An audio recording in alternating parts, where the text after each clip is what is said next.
बिस्मिल्लाहिर्रहमानिर्रहीम। बेटा आज का हमारा लेक्चर है अबाउट सिम्बायोसिस और हमने जो पहले पढ़ा है the other interactions in an ecosystem. पिछले लेक्चर में हमने बात की थी about predation and the competition, और आज हम पढ़ेंगे सिम्बायोसिस की। बहुत इंपॉर्टेंट इंटरेक्शन है इन एन इन्वायरमेंट। और सिम्बायोसिस का अगर हम मतलब समझे ना तो इट्स वेरी सिंपल। दो ऑर्गेनिजम्स का जो मुख्तलिफ स्पीशीज से ताल्लुक़ रखते हों उनका थोड़े या ज़्यादा टाइम के लिए इकट्ठे रहना। अगर हम बात करें so this is the type of, हम कहेंगे two living organisms of different species live together for longer और शॉर्टर पीरियड ऑफ टाइम। ये बस दो चीजों का आपस में इकट्ठे रहना। अब वो एक दूसरे के दुश्मन मान के रहे, अब जेल में भी तो लोग बैठते हैं ना, मैं एग्जांपल दे रहा हूं सिर्फ। वो एक दूसरे के दोस्त बन के रहे, उनमें से दोनों को फायदा हो, वो एक अलग बहस है। सिम्बायोसिस का सिंपल मतलब यह है कि दो जिंदा चीजें, दो डिफरेंट स्पीशीज की जिंदा चीजें इकट्ठी रह रही, बस। इनके अंदर तीन टाइप्स हैं बेटा। सबसे पहली टाइप को हम यहां पढ़ेंगे, वो सिम्बायोसिस की टाइप है। सिम्बायोसिस आगे तीन टाइप्स का होता है, जिसको हम कहते हैं म्यूचुअलिज्म। अगर हम पहले पैरासिटिज्म पढ़ लें, parasitism, and then the third is the commensalism. Commensals and commensalism. तीन डिफरेंट तरह के इंटरेक्शन है सिम्बायोसिस के अंदर, सिम्बायोटिक रिलेशनशिप्स। अच्छा बेटा, अगर हम म्यूचुअलिज्म को डिफाइन करूं मैं, तो हम कहेंगे ऐसा सिम्बायोटिक रिलेशनशिप मतलब जिसमें दोनों इकट्ठे रह रहे हैं, जिसमें दोनों पार्टनर्स का फायदा हो और किसी का भी नुकसान ना हो। समझ गए? तो हम कहेंगे इसके साथ ये लफ्ज लिखना जरूरी है, the symbiotic relation in which both partners get benefits and neither is harmed। उनमें से किसी का भी नुकसान नहीं होता। तो अगर मैं आपको इसको एक्सप्लेन करूं म्यूचुअलिज्म को, तो बेटा अगर आप गौर करें, प्लांट्स के अंदर एक रिलेशनशिप होता है जिसको हम कहते हैं माइकोराइजी। इसमें होता क्या है, ये रिलेशनशिप है फंजाई और प्लांट्स के अंदर, फंजाई प्लस प्लांट्स। फंगस के हाइफी होते हैं, आपको पता है फंगस दूर दूर तक फैली होती है जमीन के अंदर, और वो फंगस प्लांट्स की जड़ों के साथ अपने आप को जोड़ लेती है। तो इसका मतलब ये हुआ कि प्लांट्स की जड़ें वहां तक फैल गई हैं जहां जहां तक फंगस है, क्योंकि फंगस ने अपने आप को प्लांट की जड़ के साथ जोड़ लिया। अब क्या होता है कि फंगस प्लांट्स को मुख्तलिफ मिनरल्स और सॉल्ट्स और वाटर जमीन से जज़ब कर करके देती है, और बदले में प्लांट क्या करता है, बदले में प्लांट उसे फूड देता है। तो दोनों इकट्ठे भी रह रहे हैं और दोनों का फायदा हो रहा है। प्लांट का क्या फायदा है कि उसको ज्यादा मिनरल्स मिलते हैं, फंगस उसको दूर दूर से मिनरल ला के देती है, ज्यादा मिनरल्स मिलते हैं, ज्यादा सॉल्ट्स मिलते हैं, ज्यादा वाटर मिलता है, इसके बदले में उसकी ग्रोथ ज्यादा होती है। और फंगस को क्या मिलता है, उसे फूड मिलती है। तो ये दोनों का फायदा है। इसी तरह अगर हम बात करें टर्माइट की, टर्माइट के अंदर बेटा एक हम कहेंगे एक प्रोटोजोन पैरासाइट रहता है। पैरासाइट तो नहीं कहेंगे, प्रोटोजोआ किसे कहते हैं, यूनिसेलुलर प्रोटिस्टा। ये आपने पढ़ा हुआ है किंगडम प्रोटिस्टा, उसके अंदर जो एनिमल लाइक प्रोटिस्टा थे उनको हम प्रोटोजोआ कहते हैं। ये एक जो है इसको हम ट्राइकोनिम्फा कहते हैं शायद, वो रहता है टर्माइट दीमक के डाइजेस्टिव सिस्टम के अंदर। दीमक खाती है लकड़ी, और लेकिन लकड़ी को हजम नहीं कर सकती, और वो जो ट्राइकोनिम्फा होता है वो उस दीमक को लकड़ी हजम करके देता है, बदले में वो उसे फूड देती है। सही है, वो ऐसे एंजाइम प्रोड्यूस करता है। इसी तरह बेटा अगर आप गौर करें तो हम जानते हैं कि हम इंसान जो हैं वो हम चारा नहीं खा सकते, पत्ते नहीं खा सकते। क्यों पत्ते नहीं खा सकते? क्योंकि हमारे अंदर ऐसा एंजाइम नहीं है जो पत्तों के सेलुलोज को हजम करने की सलाहियत रखते हूं। ठीक है, तो लेकिन बकरी खा सकती है, बकरी गाय खा सकती है। वो क्यों खा सकती है? क्योंकि उनके स्टमक ऐसे हैं कि उनके अंदर कुछ बैक्टीरिया और कुछ प्रोटोजोआ रहते हैं जो उनको उन पत्तों को हजम करके देते हैं। समझ आ गई बात की? तो ये एक और एग्जांपल आ गई कि हम कहेंगे माइक्रोफ्लोरा। ये किताब में शायद ये एग्जांपल ना लिखी हो, माइक्रोफ्लोरा इन र्यूमिनेंट्स। र्यूमिनेंट्स बेटा उन जानवरों को कहते हैं जिनके पेट ओजड़ी वाले होते हैं, जिनके जो मैदे हैं ना 4 मैदों पे डिपेंड, उनका मैदा जो है ना वो 4 हिस्सों का बना होता है, बड़े वाला जो गाय है, भैंस है, बकरी है, हाँ जी, तो उनको हम कहते हैं र्यूमिनेंट्स। ठीक है, और माइक्रोफ्लोरा कहते हैं ये बैक्टीरिया, माइक्रो ऑर्गेनिजम्स का जो ग्रुप है माइक्रोफ्लोरा, बैक्टीरिया, उसमें प्रोटोजोन्स होते हैं और भी मुख्तलिफ चीज़ें होती हैं। तो ये सारा कुछ उनको सेलुलोज हजम करके देता है, पत्ते हजम करके देता है, बदले में उनको भी फूड मिलती है और जानवरों का खाना भी हजम हो जाता है। म्यूचुअलिज्म। तो मेरे ख्याल से इसमें और कोई एग्जाम्पल नहीं रह गई। हाँ, एक चीज़ रह गई, ये देखें आप बेटा, नाइट्रोजन फिक्सिंग बैक्टीरिया की एग्जाम्पल लगा लें, उसको कहते हैं रूट नोड्यूल्स। जब मैंने आपको पढ़ाया था, एक चीज पढ़ाई थी रूट, जब मैं आपको नाइट्रोजन साइकिल जब पढ़ाया था तो कहा था ना कि नाइट्रोजन फिक्सिंग बैक्टीरिया प्लांट्स की जड़ों के साथ होते हैं, है ना। वो प्लांट को नाइट्रोजन फिक्स कर करके देते हैं और बदले में प्लांट उनको फूड देता है। सही है, ये भी इसी तरह लाइकन्स, ये मुख्तलिफ लाइकन्स में एल्गी और फंजाई होती हैं। फंगस एल्गी को प्रोटेक्ट करती है, कवर करती है, और एल्गी फोटोसिंथेसिस करके उसको फूड देती है। तो ये सारा कुछ म्यूचुअलिज्म का, यानी this is the type of symbiotic relationship in which both of the organisms of the partners of the relation they get benefits and neither is harmed. ठीक है, उसके बाद दूसरी टाइप है बेटा सिम्बायोटिक रिलेशनशिप्स की, जिसको हम कहते हैं parasitism, in which this is the type of, आप पूरा लिखेंगे, symbiotic relationship in which one partner gets all the benefits and other one is harmed, दूसरे का नुकसान होता है। और इसमें याद रखना, इसमें दो चीजें होती हैं, एक वो जो खुद पैरासाइट होता है और दूसरा वो जिसको हम होस्ट कहते हैं। पैरासाइट उसे कहते हैं which take food and shelter from the living host and in return harm them। यानी एक जिंदा, मसलन एक जू है, जो जुएं होती हैं, जो लाइस कहते हैं, जुएं होती हैं, वो हमारे सर में रहती हैं, वो हमसे खून लेती हैं और हमारा खून कम करती हैं, हमें नुकसान होता है। इसी तरह वो कोई बीमारी भी, मच्छर वगैरह, जिस तरह हमारे अंदर बीमारी भी, मलेरिया भी दे जाते हैं, डेंगू फीवर, कोंगो फीवर तो टिक्स की वजह से होता है, डेंगू फीवर भी दे जाते हैं और हमारा नुकसान करते हैं और खुद का बेनिफिट लेते हैं। तो पैरासाइट किसे कहते हैं? The organism which takes food and shelter, चली गई, shelter from living host and in return harm them. दूसरे से फायदा लिया और बदले में उसका नुकसान कर दिया। और होस्ट कहते हैं the organism which harbour the parasite. Harbour का मतलब क्या होता है? उसको पालता है, पैरासाइट को फूड एंड शेल्टर देता है। और एक और बात याद रखिए बेटा, पैरासाइट होते हैं दो तरह के, इनकी मुख्तलिफ क्लासिफिकेशंस हैं।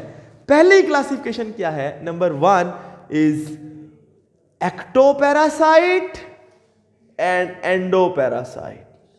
एक दूसरी टाइप की रिलेशन क्लासिफिकेशन भी है, उसे कहते हैं ऑब्लिगेट पैरासाइट एंड विजिटिंग या फैकल्टेटिव पैरासाइट। इनके बारे में अभी हम बात करते हैं। एक्टोपैरासाइट क्या होता है? एक्टो कहते हैं वो पैरासाइट जो बॉडी के बाहर रहता हो, अंदर ना रहता हो। सही है, they live outside the body of the host. ये कहां रहते हैं? Outside the body of host. इसका मतलब क्या हुआ? जुएं कभी अंदर गई हैं? नहीं ना। इस तरह मच्छर एक्टोपैरासाइट्स हैं। इसी तरह हमारी स्किन पे बहुत सारी ऐसी जो होती हैं माइट्स वगैरह, ये वो पैरासाइट्स हैं जो बाहर से आ जाते हैं और बाहर ही हमारी बॉडी के ऊपर रहते हैं। ये हमसे फूड शूड लेते हैं और हमारी बॉडी के अंदर नहीं रहते। एंडोपैरासाइट कभी आपने सुना हो भाई, बच्चों के पेट में कीड़े हैं, है ना, वर्म्स। ठीक है, हम कहेंगे जी वर्म्स, वो मुख्तलिफ तरह के होते हैं, टेप वर्म्स वगैरह। ठीक है, राउंड वर्म्स बच्चों के पेट में कीड़े होते हैं। एस्कैरिस लुम्ब्रिकॉइडस होता है, उसको हम मिलाप कहते हैं। बच्चों के जो बच्चे ज़्यादा चीनी वगैरह खाते हैं उनके पेट में होता है, उनके डाइजेस्टिव सिस्टम में, उनकी इंटेस्टाइन में होता है। इसके अलावा बेटा बैक्टीरिया भी हमारे अंदर रहते हैं, बहुत सारे जो पैरासाइट्स हैं जो हमारा नुकसान। इस तरह अमेबा, एंटअमेबा हिस्टोलिटिका डाइसेंट्री काज करता है, मुख्तलिफ बीमारियां फैलाते हैं ये हमारी बॉडी के अंदर।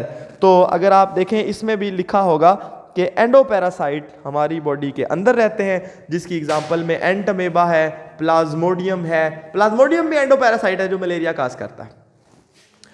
ये हमें समझ आ गई कि एक्टो और एंडो का फर्क क्या है। अब रह गई बात, एक और बात भी, प्लांट्स के अंदर भी पैरासाइट होते हैं। आपने कभी नाम सुना? ये तो मैंने एग्जांपल दे दी ना वर्म्स और बैक्टीरिया वगैरह की। बेटा अगर आप गौर करें, आपने प्लांट पैरासाइट की बात करनी है तो प्लांट में आपने अमरबेल का नाम सुना होगा। ये वैसे तो बानो कुत्सिया का शायद एक नॉवल है, उसके कहते हैं अमरबेल। अमरबेल कभी आपने देखा होगा, आप रास्ते में जाएं, कीकर के दरख्त के ऊपर या बेरी के दरख्त के ऊपर आम तौर पे येलो येलो कलर की तारें होती हैं बहुत सारी, वो ऐसा प्लांट सा होता है। वो क्या करते हैं, उनकी वो अपनी हुक्स को ना प्लांट के अंदर घुसा देते हैं और प्लांट का जो जाइलम के अंदर से मटेरियल गुजर रहा होता है उसको वो आराम आराम से खाते रहते हैं, पीते रहते हैं, पानी को भी, और फ्लोएम के अंदर से फूड भी लेते रहते हैं, खुद ग्रो करते रहते हैं प्लांट के ऊपर ऊपर ऊपर ऊपर। उसको हम अमरबेल कहते हैं, येलो कलर का। इस तरह बहुत सारे और डोडर प्लांट किताब में लिखे हैं मुख्तलिफ चीजें। ये बेटा these are the plant parasites as well. अच्छा, उसके बाद अगर हम गौर करें तो देखें पैरासाइट की एक दूसरी क्लासिफिकेशन भी होती है, वो parasites which live obligate. Obligation का मतलब होता है फर्ज, फरीजा, लाजमी, कंपल्सरी। ऑब्लिगेट पैरासाइट वो पैरासाइट जो 100% अपने होस्ट के बगैर नहीं रह सकता, वो सिर्फ अपने होस्ट के अंदर ही सरवाइव कर सकता है, अदरवाइज होस्ट के बाहर वो मर जाता है। यानी which have to live with their host, host के बगैर वो जिंदा can not live outside their host. जिस तरह वायरस है, viruses are obligate intracellular parasite, वो सिर्फ सेल के अंदर जब होते हैं तो वो जिंदा कहलाते हैं, बस ऑब्लिगेट पैरासाइट। वो पैरासाइट जो अपने होस्ट के बगैर खत्म हो जाए, मर जाए, वो ग्रो ना। और दूसरे वो पैरासाइट होते हैं जो फैकल्टेटिव हैं, ये विजिटिंग पैरासाइट होते हैं। ये जिंदगी आज़ादी से गुजारते हैं, बस ज़रूरत के मुताबिक अपने होस्ट के पास चले जाते हैं। बेटा प्लाज्मोडियम ऑब्लिगेट पैरासाइट्स हैं उसके, वो ऑब्लिगेट पैरासाइट है, उसका होस्ट पहला कौन सा है? दैट इज द मच्छर है, और फिर ह्यूमन बीइंग। अगर मच्छर को मार देंगे तो वो डायरेक्टली हमारे अंदर नहीं आ सकता। सही है, वो उसने अपनी कुछ स्टेजेस मच्छर के अंदर पूरी करनी है। अगर मच्छर नहीं होगा तो प्लाज्मोडियम हमें कुछ नुकसान नहीं कर पाएगा। ये होती है बेटा example, that is what we say कि जी ये उसकी एग्जाम्पल है ऑब्लिगेट पैरासाइट की। फैकल्टेटिव पैरासाइट, मच्छर कभी आ जाता है हमें काटने, मच्छर खुद, प्लाज्मोडियम नहीं, मच्छर खुद फैकल्टेटिव पैरासाइट है जो they sometime they visit their host for the food and then they live independently। तो मच्छर ऑब्लिगेट पैरासाइट नहीं है, प्लाज्मोडियम ऑब्लिगेट पैरासाइट है, मच्छर फैकल्टेटिव पैरासाइट है। तो ये वाली एग्जांपल भी पैरासाइटिज्म हमें समझ आ गया, हमने पैरासाइट पढ़ लिया, पैरा होस्ट पढ़ लिया, पैरासाइट्स की क्लासिफिकेशन में ecto endo parasites, obligate facultative parasites पढ़ लिए। उम्मीद है ये भी हमें समझ आ गया होगा। तीसरी जो बेटा कुछ एग्जांपल किताब में लिखी हुई है वो मैं डायरेक्ट नहीं बोली, तो वो आप वहां से पढ़ लीजिएगा। इसके अलावा कुछ एग्जांपल, एक तीसरा रिलेशनशिप है जिसमें वन पार्टनर इज बेनिफिट, वो फिर लिखेंगे symbiotic relationship in which one partner is benefited, उसका फायदा होता है, and other is neither benefited nor harmed, दूसरे को ना तो फायदा होता है ना नुकसान होता है। मतलब सर ये बेटा देखो, एक जो वेल्स वगैरह जब शिकार करती तो कुछ मछलियां होती हैं उनको सक्कर फिश कहते हैं, वो उसके साथ अटैच हो जाती है, एक उसके साथ जुड़ जाती है। एक बड़ी मछली है, उसके साथ छोटी छोटी मछलियां जुड़ गई हैं, उसके ऊपर फिक्स हो जाती हैं, उसके साथ साथ चलती रहती हैं। ठीक है, कई दफा उसके साथ जुड़ जाती हैं, कई दफा उसके साथ साथ वैसे चलती रहती है। जो जुड़ जाती है उनका फायदा क्या होता है, एक तो उनका सफर तय हो जाता है, सही है, और उसका भला हो गया, दूसरे को ना फायदा हुआ ना ही नुकसान। कैसे?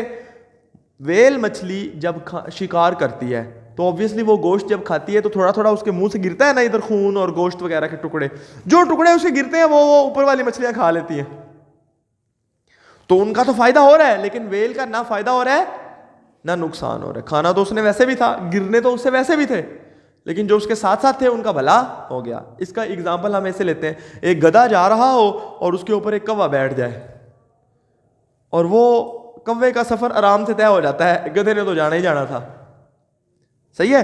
तो इसे कहते हैं एक का भला हो रहा हो और दूसरे का ना फायदा हो रहा हो ना ही नुकसान हो रहा हो। मसलन जब हम किसी दरख्त के साए के नीचे जाके बैठ जाते हैं, हमारा भला हो रहा होता है और दरख्त का ना फायदा हो रहा होता है ना नुकसान हो रहा होता है, उसका साया वैसे का वैसे ही रहना था।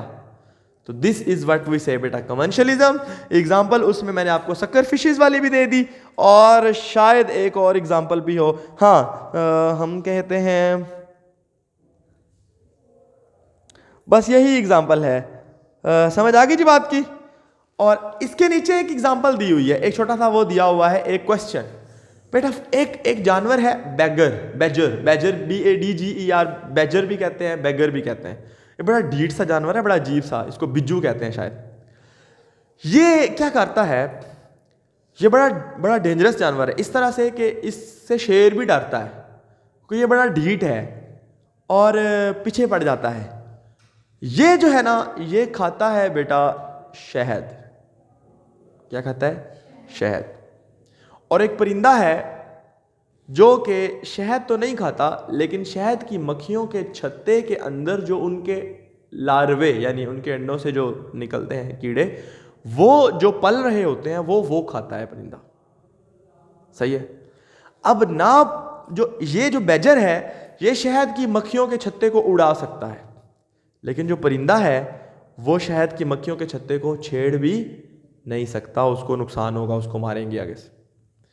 तो क्या होता है? अच्छा, दूसरी बात, उस परिंदे को वो छत्ते के ऊपर नहीं जा सकता, लेकिन उसे पता होता है कि छत्ता है कहां पे, और बैजर को पता नहीं होता। ये पंगा ले सकता है लेकिन इसे पता नहीं कि छत्ता है कहां पे। ठीक है, अब होता क्या है कि परिंदा पहले छत्ते को पॉइंट आउट करता है, जो हाइव है शहद की मक्खियों का, वो देखता है कि वो कहां है, फिर वो बैजर को ढूंढता है। ठीक है, बैजर फिर उस परिंदे के पीछे पीछे चलता है, वो उड़ता है, बैजर जमीन पे चलता जाता है वो, और दरमियान में कई दफा वो रुकता है, बैजर का वेट करता है कि ये आ जाए, वो उसे वहां तक लीड करता है। यानी परिंदा पहले शहद की मक्खियों का छत्ता देखता है, फिर बैजर को ढूंढता है और उसको अपने साथ साथ लेके चलता है, वो उड़ता जाता है, ये जमीन पे चलता जाता है। वहां जाके बैजर क्या करता है, वो शहद की छत्ते को उड़ाता है, छत्ता उतारता है, शहद खुद खाता है और उसको क्या देता है, वो वाले अंडे और वो जो लार्वे होते हैं, दोनों का भला हो जाता है। ये कौन सा रिलेशनशिप है? सिम्बायोटिक रिलेशनशिप्स में ये कौन सा रिलेशन है?